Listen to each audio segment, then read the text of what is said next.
Hello, everybody, and welcome to the show. I am your host, Sharon Feckety. I am also the Dr. Whisperer and many other things. One thing I am not is a host that is going to do all the talking. And with that, I would like to introduce Dr. Laura Purdy. Say hello to the audience, please. Hi, everybody. Thank you for listening in today. Well, I'm very excited to have this conversation. First, let me tell you all, I don't always read the bio, but anytime I have a woman power badass on my show, I want to make sure everybody knows who the hell she is. Okay. So Dr. Laura Purdy is a board certified family medicine physician, wrapping up 14 years as an officer in the U.S. Army. Thank you. Laura started working in telemedicine in 2016 when everybody thought it was a farce. As a full-time physician, she became medical director of MDLIVE. After MDLIVE, Laura became one of the regional medical directors of HIMSS and HERS, which I'm very interested in hearing more about, and entered the telehealth industry gig economy style.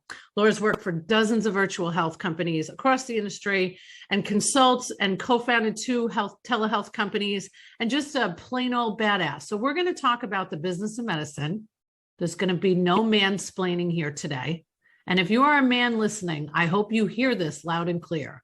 You don't need to mansplain to me or to Dr. Laura Purdy. So thank you for being here today. Let's hear about you. First of all, thank you, of course, for your service. I am just in awe. And I love that you are a female physician. So thank you for all the work that you do. And just why don't you give us a little insight as to who you are? You are in one of my favorite cities, Nashville, Tennessee. So why don't you tell the audience a little bit about you, the you that's not the doc. Happy to do it. So I was actually raised, we'll take it all the way back. We'll go all the way back, right? So I was raised in Southern Kentucky, and Nashville was the nearest big city. So I actually feel like I'm from here. I feel like I've come back home after all of this, 2 decades of travel and living all over the country, which is what happens when you're in the military. But so about me when I'm not being a doctor. So it's kind of interesting, medicine was my second career, or was my backup plan, is what I tell people. And so I always was a musician and an artist, and more of the artsy type of girl. I was a professional pianist. Wow. I love to sing. And so there was this whole identity and this whole life and this whole trajectory with like music school auditions and all this stuff that had to do with performing arts, theater, musical theater, playing the piano, all of that. And when I changed my career path to go to medicine, everybody was totally shocked. Yes. So if you take away the doctor, all of that is still there. I go to theater all the time. My kids are, do music and take lessons, and there's always singing and dancing. And I listen to music all the time. I play the piano. I have 4 kids. So whenever they leave the house, I'll hop down and like play a little bit while nobody's crawling on me. I have friends who still are in that industry. And so if I ever find out that anybody's in a show, I'll like clear my whole schedule to go watch them. And awesome. So I'm a huge patron of the arts, and I love it. I love that. I love that. I hope that you bring this into your world of medicine. It's so funny. I want to tell you that I ran a pediatric office. I said I wasn't going to talk a lot, but now we're going to chit chat just for a moment. And one of the reasons I took that job, because I came from New York in adult medicine, it was multi-specialty. And I'm like, oh, pediatrics, I don't know. And he said, well, one of the things I promise we'll always do is play Name That Tune every day. And I was like, sold, I'm in. And so he was very musically inclined, and we used to sing, and he would play piano. I was a wedding singer back in the day. And I just love, there's so many doctors that I know that really have a great ability for music and instruments. It's incredible. So I'm happy to hear that you have 4 kids that, kind of keep that fire burning with you. That's awesome. And you couldn't be in a better place than Nashville to be a lover of music. Yeah, Nashville is incredible. At any given time, And whenever friends come to town and people come to visit, that's what we look for, is concerts, artists, shows. And somebody could tell me they're coming next week and we could find tickets to something awesome, something great that you could come to Nashville and see. So Nashville's an incredible town, whether it's sports, arts, music, museums, culture, history, restaurants, food's amazing. There's, like more like the party scene. You have the strip with all the little neon lights and the bachelorettes like pedaling around town on those mobile bars going woo and wearing cowboy hats. There's something for everybody in Nashville. So it feels like home. And I feel like I'm from here. I feel like I came back home after living everywhere. So I love to travel. That's in there too. I lived in Hawaii. I lived in DC, Georgia, obviously Kentucky, Indiana. Did I say North Carolina, Maryland? My husband lived in Korea. We've lived in so many different places, and Nashville just feels like home, and I think it always will. That's amazing. I love Nashville. I shared before I hit record that we're coming back. Well, we're going to Gatlinburg for Thanksgiving, but we're going to Nashville this August to see OAR. I just remembered my husband's favorite band is OAR. And we're going to see them. I think it's like his ninth time.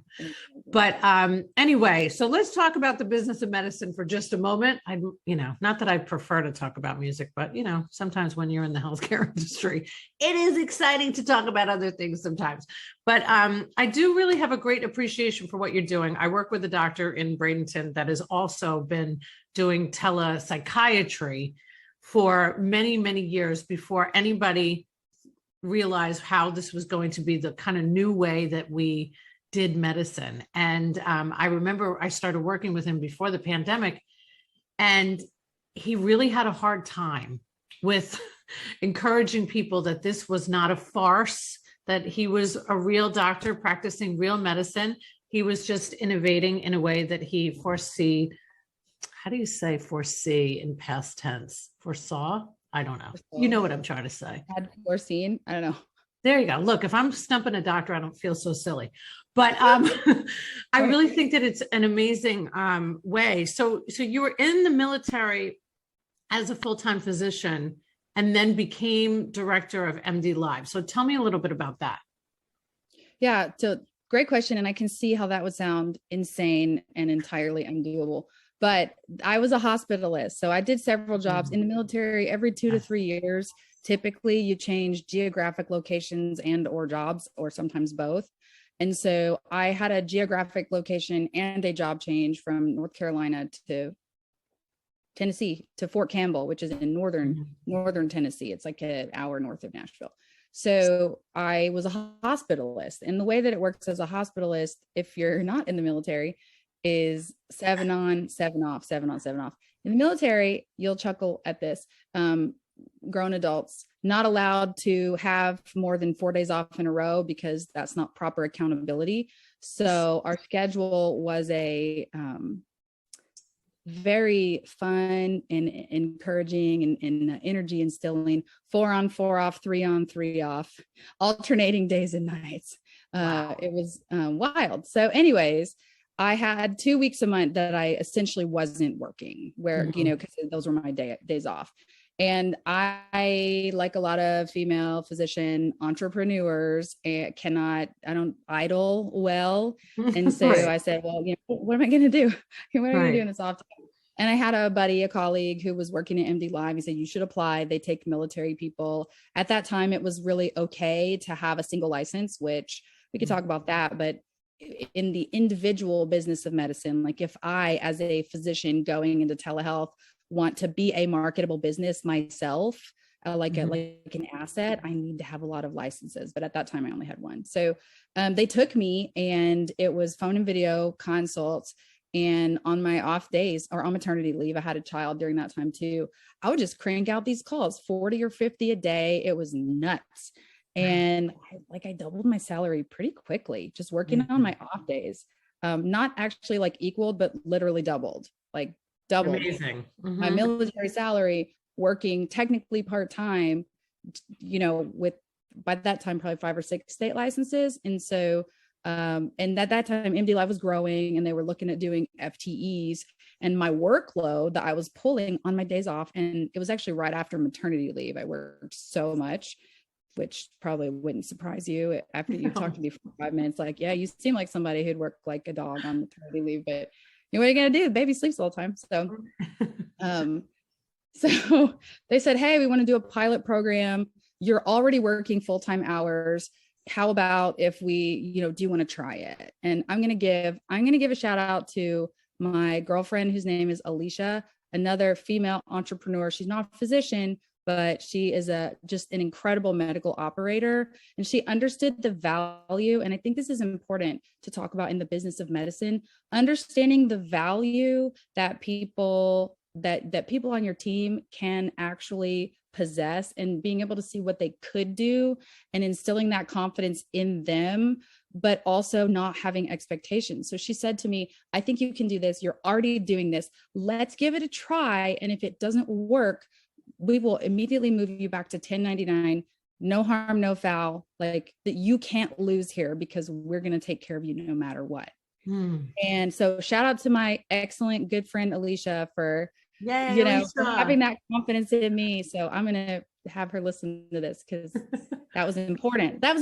And I've taken that skill forward with me in people that I've seen potential in, to help them have that courage. So I said yes, and I gave it a try, knowing that I really couldn't fail, because if it didn't work out, we would just switch back. And so it worked great. Actually, I was working on my days off or nights, weekends after work. Hospital is kind of too busy to multitask in, but it worked. And then after 8 or 9 months, they were like, well, hey, do you want to be a manager? Like, do you want to be in charge of these other doctors? Because we'd already proved the concept that you could have FTEs, like a full-time equivalent, which is like 40 or 50 calls a day. And so they said, well, how about you be in charge of them, and then they'll kind of be in your little pod, and then you can mentor and help these folks grow. And so we did, and it worked really well. And I think I was there for a total of 2 or 3 years, and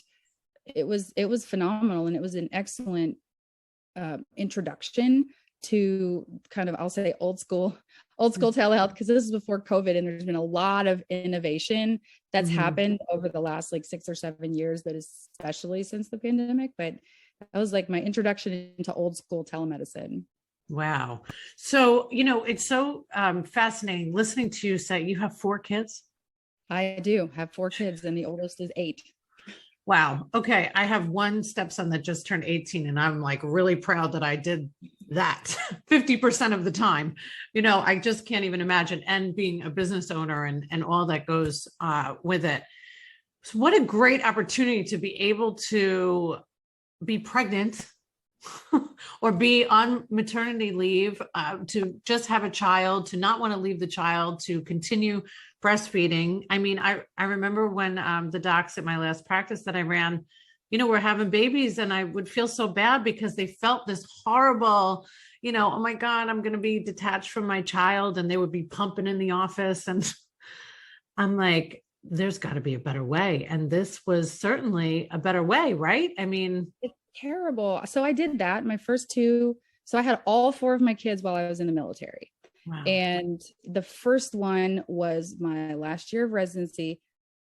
I'll set the stage for you. Imagine this. My husband and I were dual military, right? So I don't even think we've touched on that yet. So him and I served concurrently, both officers. We were geographically stationed in different locations for the first 3.5 years of our marriage. Jeez. Yeah. Yes. We went to college together in 2003. So we were, we were really good friends. We had a phenomenal relationship, and it was fine, and we knew it would be okay, but it was very obnoxious. And so I had my first child in the last year of that. So the first 9 months of her life and all of the pregnancy, I was living alone in a 2-bedroom apartment. And shout out to my mom, who came and lived with me for a month, but it was a 6-week maternity leave and back to work. Yeah. And it was all of that, like the pumping and the 12-hour days, because I was in residency, and, it was every day, 12-hour days, babysitter, just wild, and one parent. And by then I think I was finished with deliveries. Like I didn't have any OB patients anymore, but there was weekend shifts. It was nuts. Second child, same thing. I was in an operational unit, which means I was working in a military unit, not in a healthcare facility. So doc coming in to, sitting in her office and pumping 5 times a day was not something that anybody necessarily wanted to hear about. You're right. And right before, and this was right before they actually really worked on those regulations to have lactation rooms for women, which they do now. And the regulations actually say that the commanders must, they don't say could or may, it says must, like they will allow women to be able to have time to pump. But back then there wasn't. But by the time I got to the 4th child, I was on my way out. And so it was the first time where I didn't have to go back to work. Yeah. I was done in the hospital. I was done in the office. I was done in the clinic. I didn't pump a single time with that kid. And that was my plan. I don't ever want to go back to work. I don't ever want to have to pump and save. And I'm so thankful to have had the opportunity to do that. It was incredible and a starkly different, even just family environment. So different with mom not leaving the house at 6 o'clock in the morning every day, but like going up to her office at 9. Right. Yeah, no, it makes, and I think a lot of us felt what that can be like through this pandemic, but you got to feel what it can be like even before that, which is incredible, to know that there's options for physicians who want to have families, who want to stay home with their kids and want to continue being entrepreneurial, just business badasses and keep going. And I think it's wonderful. I really do. I had to leave my house today. I had to be in Tampa right this morning. I had to leave. I had a 7:30 event in the morning, and I had to go to one yesterday too. And it's kind of like we're all coming back into this world. And I thought driving, like, I don't want to leave my dog for that long. I really love the environment of being able to run business, run the household, take care of the dog. It's just a more flexible, I don't know, it just seems so much more realistic, especially for women, I would say, raising children, really and truly. And in the medical field, it's so demanding. I mean, I've watched so many doctors through my career just have to leave their babies, and it's heartbreaking to watch. All right. So this is not, the Doctor Whisperer talks about maternity. We're going to get back to the business of medicine. Back on track. So you've worked for dozens of virtual health companies across the industry. I'm interested about this, the regional medical directors of hims and hers. Tell me about that. Yeah. So that's a little bit of a misnomer because that's corporate. And corporate practice of medicine laws require that there has to be a medical group that's providing the care. So let me give my legal disclaimer. I do not, nor have I ever worked for hims and hers because that is a corporate entity and I am a doctor. But what I do and what I have done is we could say PC owner or the head of the medical group, more specifically one of the medical groups. So they're called UHealth. And it's just the medical group that provides the medical care for that company, right? Gotcha. Does that make sense? Yeah. So we talk about business. So I'll talk about this for a minute because as I've consulted with or encountered little, small telehealth companies or even bigger telehealth companies that want to make sure they have regulatory compliance, corporate practice of medicine laws usually jump out of nowhere and catch them completely off guard and can derail a launch of a medical business for months. Yeah. But the law in a lot of states, not every state, and my disclaimer is I am not an attorney, so this is not legal advice. Right. But this is what I've learned. Is that corporations, so if you wanted to open up drwhisperer.com tomorrow, corporate, that is not a physician-owned medical group. It's a corporation. And so it's not legal for drwhisperer.com to hire physicians directly as a W-2 or a 1099. In some states, you can 1099 and that's okay. But the most conservative way to do it is just to not do that.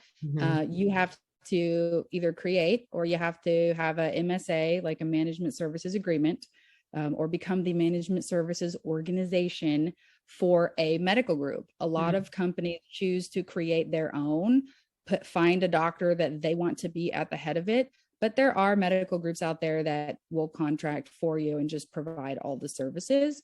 But you, as drwhisperer.com, would run all the marketing, all the branding, the HR, the taxes, the logistics, the tech, the dev, everything that doesn't involve directly the delivery of care. You can do that, acquisition, all that, PR. But then the actual practice of medicine is done by the medical group that is linked to you through a management services agreement. And what that does is it essentially protects you or the corporation from exerting undue influence over the practice of medicine, which is not legal, right? So it allows the doctors to retain their medical autonomy to legally practice medicine without the influence of corporate. So that's where that comes in. A lot of times I'll say the term hims and hers, but I do not work for that corporation. I work for the medical group that provides the medical services there. Gotcha. I was thinking about, I had a physician, an allergist that opened up his own practice in the pandemic. Lucky him.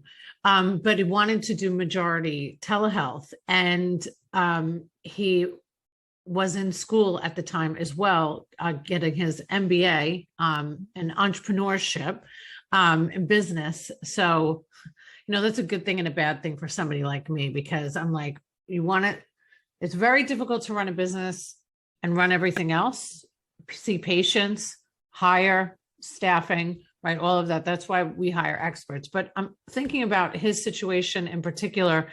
He had a very hard time with the telehealth and getting the right company. And because he's such a researcher and so entrepreneurial, he really was digging down. But man, he could have used talking to somebody like you during that time, or to utilize the services that you provide, because you've already gone through all of the ins and outs and all of the legalities and restrictions and things that you wouldn't even think of, right?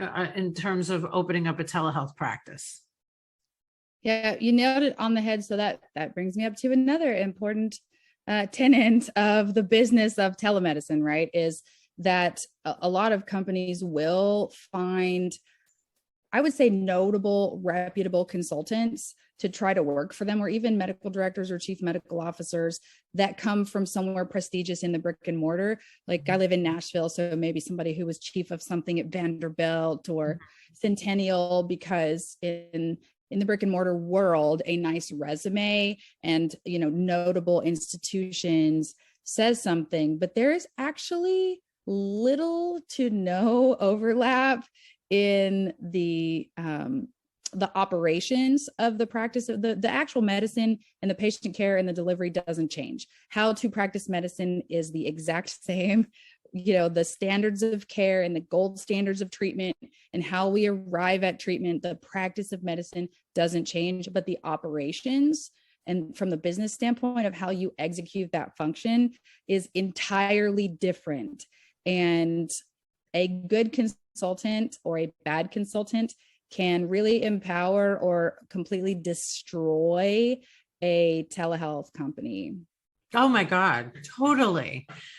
Oh my God. Yes. I have a doctor in Texas that was reached out to me recently and, had heard about me from another physician, and what he was doing was not in my wheelhouse. And I thought, wow, he has no idea. I could say I could do that and charge him a ton of money. I could never do that, right? Like, it's not who I am as a human being, but I know how often that happens because, people say they can do something and it's not their expertise. I purposely have an accountant and a bookkeeping company and somebody to take care of all the digital media and producing this show, because that is not my strength. And the Exactly. same thing goes in business. And what I see all the time are physicians getting hosed basically by consultants that they work with. And there's of course there's some great ones.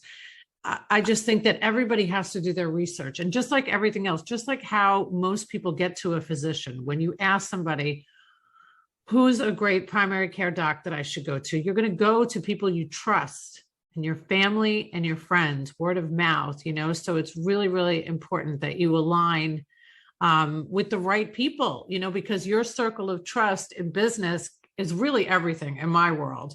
And I like to bring that circle of trust to the professionals that I work with because nobody did that for me. No, I mean, Absolutely. Yeah. The it's a lot of alternative work. is learning the hard way. Yeah, And learning the hard way is so painful and unnecessary and very expensive. very expensive. Yeah, So expensive, especially when it comes to operations and systems and technology and legal and business structure and corporate ownership. You do not have time to get that wrong. you It's just don't. not worth it. So, okay, well, that leads me to you being in business now. How, I love my docs that what I always do the visual. So if you're watching, you can see me. I've done this many, many times, like Wonder Woman, but breaking out of corporate. Okay. Because a lot of the people, the doctors that I work with, have left corporate and want to start their own practices. And private practice is very, very different. Working as a hospitalist, you have all of the admin support you could ever want. You don't have to worry about scheduling. You have to worry about technology. You don't have to worry about hiring. But when you go out on your own as an entrepreneurial physician, it is not easy and it's not meant for the weak. So, can you tell us about what that has been like for you? And I'm sure you've made wonderful mistakes because all those mistakes you won't make again. Right. Absolutely. Yeah. So I'll set a little bit of background there too. Yeah. I was raised, my dad was a phenomenal businessman. And I think he did have an entrepreneurial spirit, although I wasn't really old enough to know how to ask those questions. Sure. But he did, start a couple businesses and I watched him do that. And so even in high school, sitting around at the dinner table, we would talk about management problems and we would talk about logistics problems and like reducing waste. And I saw him take Lean Six Sigma and he was doing his MBA when I was in high school. And so I feel, and that was before I ever took a medical class. Like I didn't have a single science class my senior year in high school. It was all music. Right. Right. And so you were taking on Nashville. I was going to Belmont and I was going to be a professional accompanist and that was going to be that. And so, but in the background of all of that, I was getting a business education by apprenticeship. We would go to company meetings and he was the director of the plant. And so I would see my dad in this like big boss, position. And I watched him cut ties with, not in a bad way, but in an appropriate career move way with the place that he worked for 20 years and haul us felt like halfway across the country. It was really just a state away, but 6 hours is a long drive when you're a kid. Sure. Just for business, right? For business. And we would talk about things like, it's not personal, it's business. If you want to have your job, you need to do your job. If you don't want to be replaced, don't be replaceable. Those were the foundational ethical principles of business that I feel like have been instilled into my life since I was old enough to even be able to understand them. So I've always been a businesswoman. I just never thought I would start a business. I never thought I would do that. So as I was starting to move out of the military and thinking about what that was going to look like for me, I had been institutionalized for 15 years and I really had no desire, like almost the most extreme, level of institutionalization you could imagine is to be in the military. Maybe being in prison is like the most next extreme one, but being in the military is a pretty extreme form of institutionalization. Sure. And like, I just got my ears pierced in August because you sure, I could wear sterling studs every day, but who's going to do that? Some people do. It wasn't me. So, I tried to look at myself as a business to say, what can all of my streams of revenue be so that I don't have to institutionalize myself again to go work for a hospital system or to go work for an urgent care or to go open up a practice. I had no desire to even do that. And so I started looking at if I am a corporation, if I am a business as a person, what do I need in order to have lots of streams of revenue, to not be dependent on the ebb and flow of telehealth? I knew I wanted to work from home. I knew I wanted to do telemedicine. I knew I wanted to get 50 state licenses so that I could be marketable, which was a business tactic. That's a marketing tactic for me to get all 50 states. It makes myself more attractive to companies that are trying to hire. I'm trying to hire somebody right now that, has to be Florida licensed. And I keep getting these CVs that they are not licensed in Florida. And then it's like, no, we can't wait. You have to do that. Especially today in 2022, we're doing telehealth. Why wouldn't you do that? I mean, it's not that difficult. I'm not a doctor, so I shouldn't say it's not that difficult, but I'm assuming if you can get 50, people would branch out. It's expensive. It takes time. You got to get 3,000 fingerprints, it feels like, and 74,000, letters of recommendation from the same 3 people, it feels like, but it's doable. It takes time. It's expensive. It probably costs 25 grand to do it, but it's expensive, but it pays for itself. But so rather than thinking about like, oh, I want to start a business and what does that look like? My mentality has always been, I am a business. What are the streams of revenue that I can find that are within my skill set? And what sort of infrastructure do I need to be able to support that? So over the last few years, I have transitioned from using the word jobs to clients, because it's confusing for me to say I have 50 jobs. People look at me like my head fell off. But if I say, well, imagine it's like a consulting firm and I have 50 clients, and they say, okay, well, that makes more sense, right? And so over the years, I have worked on bringing in clients, looking for clients that have a need that I might be able to fill. And then around me, I've built a support structure of assistants, of executive assistants, licensing assistants, people who help me fill out forms and documents, and then I sign and return, people that do credentialing for me if I need that to be done. There's this whole infrastructure of I have nurses. I have a virtual primary care clinic. There's nurses that help me with that. With this, just exactly like it would look in a clinic, right? These are all of the same players that I would have if I opened up a primary care clinic tomorrow. They're just all working from home, and so am I. So that means they're happier. They're happier. I have a pharmacy liaison who all she does all day is call pharmacies to figure out what they need, because they'll, clarifications or refill requests or the same exact thing, prior authorizations. I got a team of people that do that for me, but it's for multiple clients. There's not, they come from multiple sources, and it doesn't just benefit me, and it doesn't just benefit the people that work for me. It benefits the folks that I'm servicing, my clients or the jobs, whatever you want to call it, because they are able to get everything that they need in one place in a timely manner. And it all works really well, but it's evolved over time of not me thinking about like, how do I make a business? It's how do I become a business? Right. Me personally. And it's been really fun. So you love it. Do you love it? Did you hear me? No, you cut out there just a little bit. Oh, sorry. Do I love it? Yeah. I absolutely 100% love it. I could not be happier. I can't even explain it. I get to be home. I get to spend time with my kids.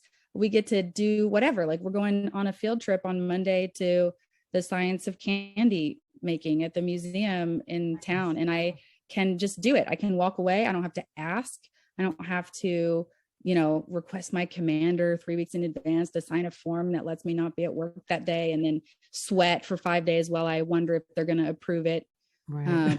It's phenomenal. But at the same time, it is vastly more lucrative than working in a hospital or in a clinic, or incomparably more lucrative. It would be a massive pay cut to go work at a hospital full-time, or at an urgent care full-time, or even in a practice full-time. And so I've come to a point where I see that as very limiting. Those types of jobs are very limiting, and they're stifling, and they put non-compete clauses on doctors, which is so inappropriate. Like, they can't really legally tell doctors what to do with their medical licenses. I'm of the opinion to say that. And I don't believe that any business has the right to tell a doctor. I mean, as long as it's not a crime, right? I mean, don't Please, the doctor's office that I was at, they wanted me to have I think it was a 60-mile restrictive covenant. I'm like, well, no, that's ridiculous. It's so inappropriate. If you just treated me better or paid me more, maybe I would have stayed. Inappropriate. I love you. That's all fine. We can non-disclose it. We can non-solicit. We can non-disclose. We can non-circumvent. We can do all kinds of different things, but telling a doctor, how and when, where they can and can't practice medicine. Yeah. You know what? This is really great I hope to, maybe I'll put this in the title of the show. I think that this is a really great show for people that are in school, in medical school, to listen to. And my greatest accomplishment one day will be to go into medical schools and to teach just a small, tiny 12-week course, maybe, about the business of medicine, because nobody learns about it. You might take a few classes or whatever, but I'm sure nobody ever realizes what goes into actually running a business when it comes to medicine. And having physicians in 2022 realize what is available to them today versus what it was like 5 years ago, 10 years ago. This wasn't even an option that would be lucrative. So everybody's used to telehealth now, and some people prefer it, me being one of them. And right, I mean, I remember the day when, in the beginning of the pandemic, when my stepson had an issue. He was on Accutane, and we called the dermatologist and said, they wanted us to come in. I said, well, this is the beginning of the pandemic. I said, there's literally no way we're coming in. You're just checking him out. So you got FaceTime there? Anybody got Skype? What's happening there? Are you guys we can do this together. And that's what they did. They did FaceTime with us, and they never grasped on to the telehealth because it was so old school there. So by the time they had asked for us to come back, and the nurse practitioner spent a whole 3 minutes with us and billed us the same amount. So they were making more money. They could have stacked all of these patients on. Me, the business person, was thinking, what are you guys, idiots here? And they never took it and went with it and said, you know what, we're going to embrace telehealth. They went back to seeing patients, and they don't do telehealth. They say, oh no, we don't do that. Well, those are the dinosaurs that are going to die today, Dr. Purdy. They are. I say those are archaic mentalities that will eventually move on and be removed from the industry. But the fact of the matter is, you can't even use the word scale when you talk about brick and mortar practice. It is literally impossible to scale a brick and mortar practice. And what happens is you fill up, you stop taking patients, and they go somewhere else. You lose that business. But the second that you find a way, you as the business owner or the physician or the whoever it is, the second that you find a way to effectively leverage telehealth, because some people try to do it and they still don't figure it out, but effectively leverage telehealth, you have unlocked the door to be able to scale, which means grow and have more revenue and bring in more people and have more patients and have a wider sphere of influence. And it also pandemic proofs you. I mean, we have no idea. I would hope that what happened in 2020 would never, ever happen again, and that we would never find ourselves in a situation like that ever. But I can't say that would never happen. And I think clinics and all healthcare facilities, all businesses in general, can learn from that and find a way to leverage digital solutions, because that is how you pandemic proof yourself and scale. And people are happier this way. You know, Yes. I'm recruiting right now for a social media manager, and I asked the client if there was remote options. They said no, 100% no. And I said, well, you're going to have a really hard time finding somebody. Like, that's the truth. Like, this is not how the world is working anymore. People realize how many opportunities are out there for them. I mean, my employee right now is at home. I don't know what she's doing. I know she's where I love her. I That's trust awesome. her. You know, you hire great people, they stay with you forever, but you have Yep. to allow them to grow and flourish in the year that we're living in. Right? Yes. Yes. 100%. I'll tell you, my executive assistant, right before this, she said, I'm going to go out to dinner or lunch with my daughter. Is that okay? And my grandson.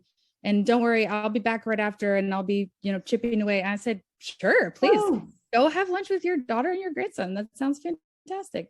And she will. She'll love it. She'll feel so happy and she will be working so hard this afternoon. and she'll never want to, and she'll never want anything else. No. Give people actually what makes them happy. Poof. Yes. Yes. Well, Laura, I think I could talk to you all day, but unfortunately, the attention span of the world that we live in 2022 is short. So I'd love to have you back sometime in the future, and we could do more talking about women physicians running businesses in the year that we live in. That would be my great pleasure. I would love it. I could talk about that all day. I love it. Well, thank you so much. And we'll have all of the information about your wonderful company in the show notes, and following you on LinkedIn and Twitter. I saw that you were on Twitter and I thought, I'm not going there. I don't tweet, That's but I am a fine. twit. Yeah. We all have our own platforms that we love. Yeah. So thank you for being here today. Enjoy Tennessee. I miss it terribly. Thank you. Thank you. So don't forget, if you mention that you've seen the show or listened to it on the podcast, mention Thai Technology and you will get 3 months for free. They're the best.